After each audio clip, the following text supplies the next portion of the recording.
there. I'm Cindy Linden, and this is a cook-along podcast, Quick Bite. Today's podcast is for tomato lovers, the kind of people who understand that there is no such thing as a good supermarket tomato, who know that the growing season for tomatoes is short and precious, and who understand that the first bite of a really good, fresh-grown tomato from a farm stand or your backyard demands every bit of your attention. That you close your eyes, savor the sweetness, the tartness, the acidity, the brightness, without any other distractions. If that is not you, if you are not a person who loves tomatoes, there are lots of other topics in the podcast list for the Cook Along podcast that will entertain you more than this one, and I recommend you choose one of those today because I'm talking to the tomato lovers. As I grow older, our garden choices are going to get smaller. We're going to have to eliminate some of the extra things, maybe the cucumbers and the squash, the carrots even, the lettuce, the berries. If those things all go, and all I have is room for one pot on a balcony at an apartment, it will be for tomatoes. Because I live all year for those bright spots in my world. Little tomatoes that explode on my tongue. I love the little sun gold cherry tomatoes that get a deep orange but never turn red, that are so sweet. I stand and eat them off the tomato plant like candy. They almost never make it into the house unless there are swarms of them all at one time, in which circumstance I put a handful of them on my plate for lunch and another handful in a salad for dinner or in pasta or anything I can think of to use them. We also have a couple of favorites that we grow.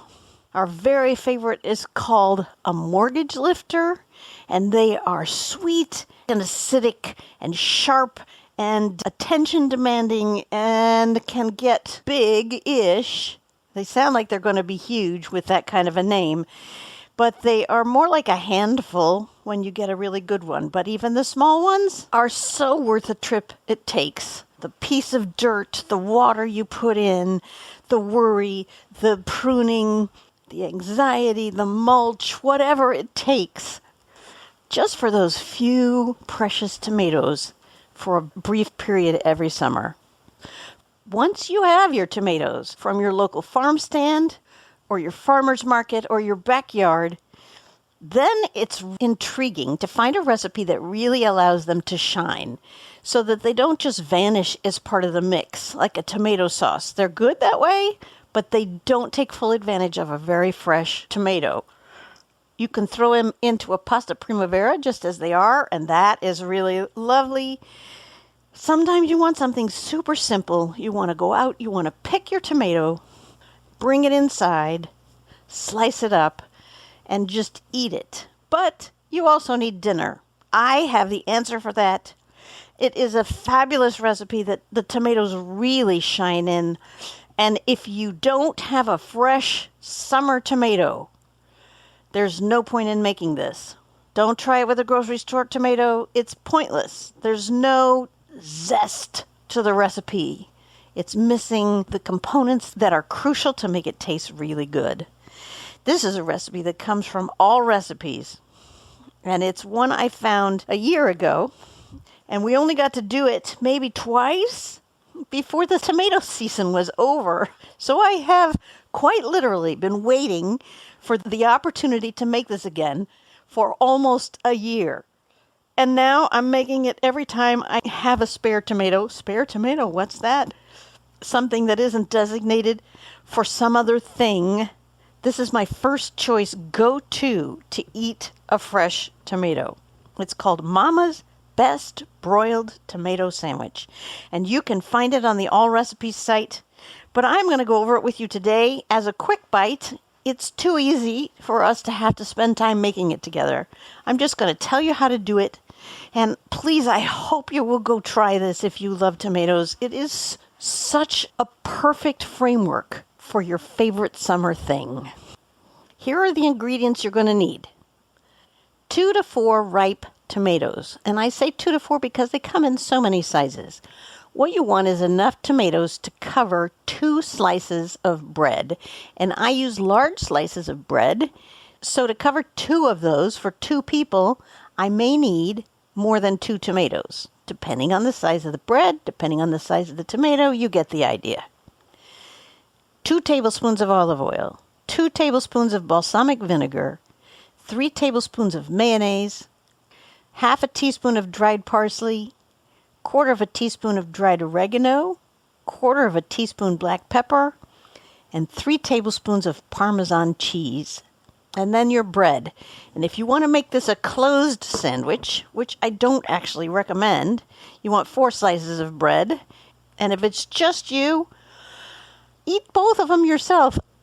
Trust me, it's not going to be too much for you to eat 2. The equipment you're going to need are a shallow bowl to put the sliced tomatoes into, and a small bowl to create a sort of a spread, and a baking sheet to put the bread on, and so it doesn't have to be very big. The do-aheads are you're going to preheat your oven to broil, and I use a toaster oven for this. I don't heat up my whole kitchen for this. And so I'm using a very small baking sheet. You need to slice your tomatoes, and that can be whatever you like. You can slice them thick, or you can slice them thin and layer them more deeply. I kind of like them sliced thick, but that's your call.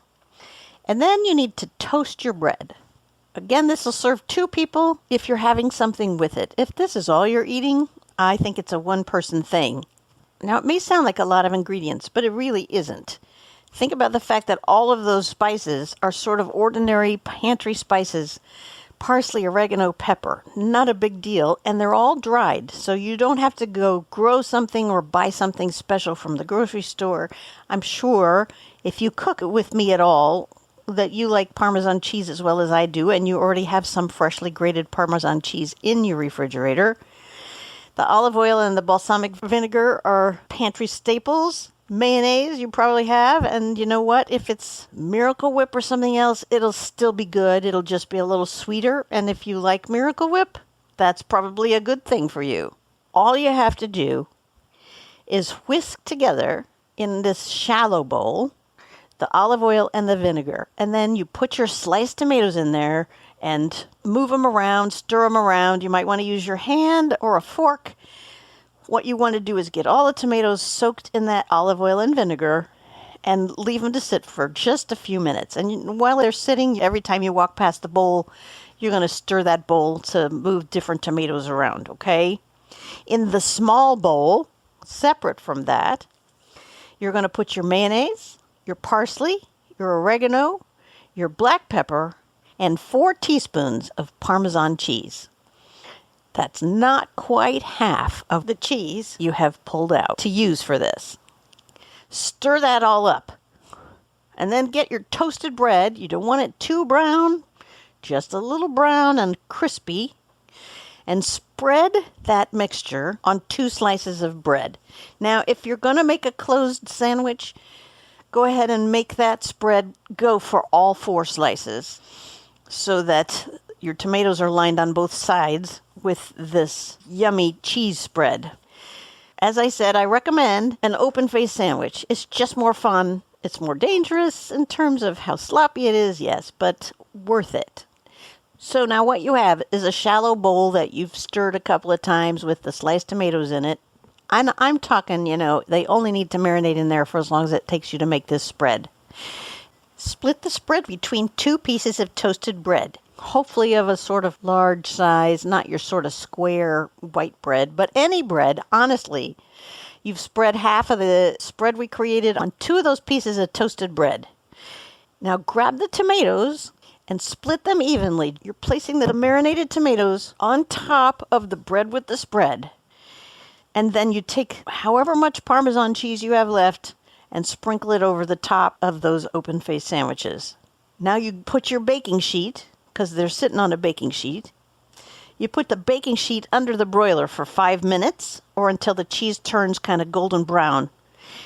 That's it. You've got your full sandwich created. Like I said, if you want to, put a lid on it just to make it easier to eat or let it be sloppy. And if you need to, for the sake of propriety, you could, I suppose, eat it with a knife and fork.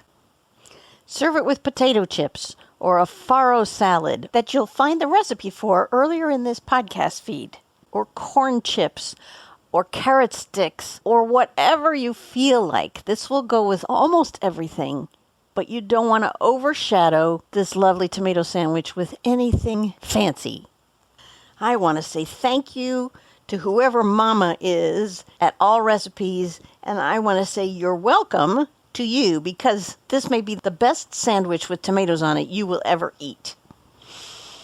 In my house, we find ourselves craving it even when we had it just the night before, and we have been known to make it more than one night in a row, and we're having it again tonight because talking about it makes me want to eat one. And we have, I think, just enough tomatoes just off the vine to make it work. And if I decide I don't, then I'm heading out to the local farm stand to buy some more tomatoes.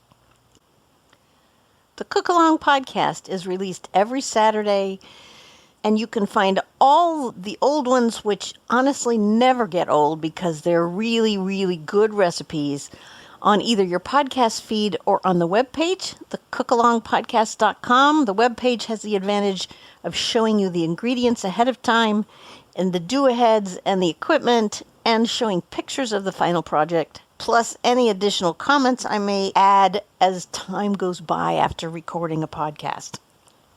Tell your friends, please, that you listen to the Cook Along podcast.